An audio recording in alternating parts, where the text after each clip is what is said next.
know that we've been going through this series called Forever. And you also might know that there are some things that you would never want to do for forever. For me, what's top of the list? Play Monopoly. Have you ever played Monopoly and thought, I want to play this for the rest of my life? Of course not. It is the most frustrating game I've ever experienced, ever. But there might be some other things that maybe you could imagine doing forever, for eternity. I'm talking 24/7, 365 days a year. I'm going to give you a list of things right now, and I want you to put an F in the chat for forever or a P for past. Here we go. Sunny skies, thunderstorms, spicy food, cereal at every meal, working out in a gym, taking slow walks on a trail, riding a bike everywhere, naps, feeling hyped, feeling hopeful. Only in our dreams, right, do we eat endless amounts of cereal and have these nap time options all of the time. But today we're going to talk about how we can actually have some of these things forever. We all know that life can be a little chaotic sometimes. You know, we're actually experiencing, I think, one of the most chaotic years of any of our lives right now. So the question is, what do we do in those kinds of difficult moments? Who can help us? Where is Jesus in the midst of all of this insanity? And it might seem like a weird time to talk about this, right, after Easter, but it's actually the perfect time. I've experienced hopelessness in my own life. When I was maybe 29 years old, 30 years old, I got pregnant for the third time. That's right, you know my two amazing kids, but you might not have known that I actually was going to have a third child. And I was so excited. The family was jazzed. We had even started to prepare stuff for our next child. But about 20 weeks into that pregnancy, something went wrong. Something went terribly wrong. And it was the scariest moment of my life. And I ended up on a hospital bed having to say goodbye to my third child. I have never in my life felt so sad, so dark, and so alone. There are moments like that where it feels like the darkness is your best friend, right? Like you don't want to be seen, you don't want to get out, you don't even see a way out. And that's how life can feel sometimes. So where is God when that kind of hopelessness is in your life? Well, you know, last week you guys got to talk about doubts. This week we're going to talk about hope. So let's actually start by picking up on the story of Mary. You guys remember Mary. Mary Magdalene was one of Jesus' most devoted followers. She loved Jesus so much. He gave her a brand new direction in her life. He changed her life literally. So when he died, she was hopeless. Let me read for you a quick part of that story. So this is what happens right after Mary goes back to the tomb and cannot find Jesus. All the disciples are there with her. So it says, then the disciples went back to their homes, but Mary stood outside of the tomb crying. And as she wept, she bent over to look into the tomb and saw two angels in white seated where Jesus' body had been, one at the head and one at the foot. And they asked her, woman, why are you crying? They have taken my Lord away, she said, and I don't know where they have put him. Mary is so devastated. She has just lost the most important person in her life, and she's sitting there and she's just weeping so much, right, that she doesn't even see who's right in front of her. These angels have appeared and they're talking to her, but she can't see it. Have you ever been in a situation where you didn't recognize something that was right in front of you? Like, think of the most recognizable person in your life, okay? You're like, I could see that person if it was the back of their head. I could see that person if they were walking a mile away, right? Like, I feel like that with my dad. I'm like, that's my dad's hat, that's my dad's walk, that's my dad. You know, like, you just know. Mary feels this way about Jesus. She knows every part of who Jesus is. She's dedicated her life. But she's so overwhelmed with grief and hopelessness that she can't even recognize, can't even see what's right in front of her. This is what happens next. At this, she turned around and saw Jesus standing there, but she did not realize that it was Jesus. "Woman," he said, "why are you crying? Who is it that you're looking for?"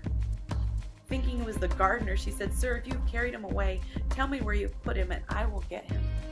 Jesus said to her, "Mary." She turned around and cried out in Aramaic, "Rabboni, Rabboni," which means teacher. Jesus said, "Do not hold on to me, for I have not yet returned to the Father. Go instead to my brothers and tell them, I am returning to my Father and your Father, to my God and your God." Mary Magdalene went to the disciples with the news, "I have seen the Lord."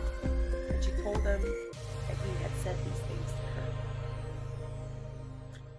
Have you ever been in a really foggy weather or a blizzard where it's like impossible to see even like right in front of you? Or maybe you've had like an ear infection, right? And it's difficult for you to hear anything because you're so overwhelmed by that discomfort. Sometimes that happens with us and Jesus too. Sometimes we are in difficult situations and we lose sight of the fact that Jesus is actually there with us right then. Other times we can't really hear, we can't understand what Jesus is saying to us because of the discomfort in our lives and the pain that we're experiencing. And sometimes when we're feeling hopeless, we forget to even look for Jesus, all because we've been so preoccupied. I told you that I was in the hospital and I was feeling incredibly alone and hopeless, and I was crying so much that I was making myself sick. And then all of a sudden, I heard something louder than my own cries. It was somebody else crying. I opened my eyes and I looked over, and there was a nurse leaning over me, weeping so uncontrollably that her cries were louder than my cries. And I remember thinking in that moment that this nurse was feeling my pain.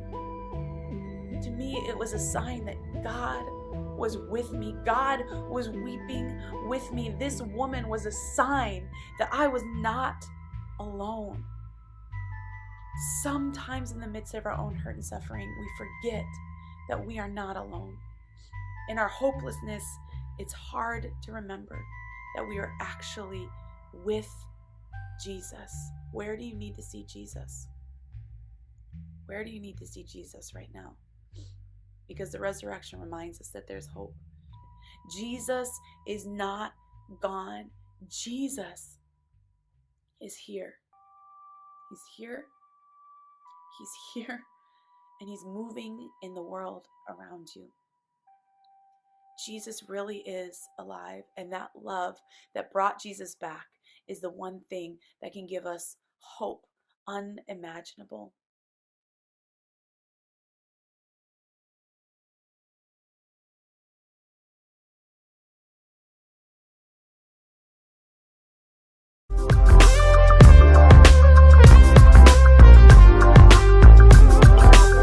FCC Middle School, I got a couple announcements for you.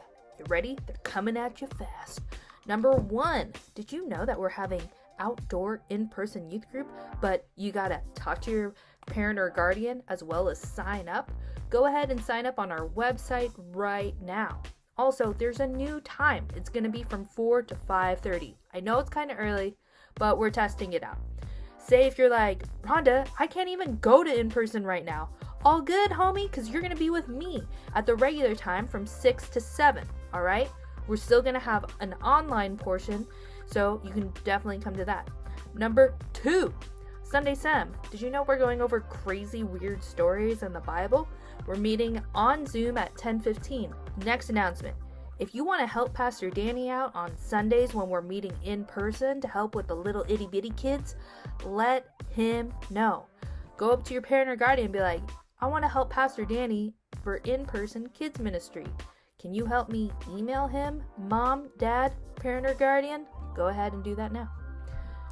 Lastly, our awesome, wonderful, hecka cool Pastor Nancy is retiring. That's super sad, but we're very excited for her. But we need things from you.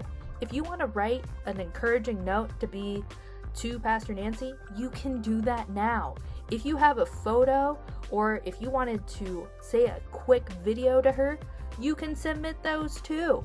Guess what? You're going to go back to our website, www.oaklandfcc.org/events, and you're going to go ahead and find Let's Celebrate Pastor Nancy Sunday. And go ahead and find photos, videos. Maybe you're like, dude, I've known Pastor Nancy my whole life. And to that I say, you are so lucky. I wish I'd known her my whole life. But I've only known her for a short period of time. But I'm glad that I know her for the rest of my life. So yeah, go ahead and do that. All right. Peace out, y'all.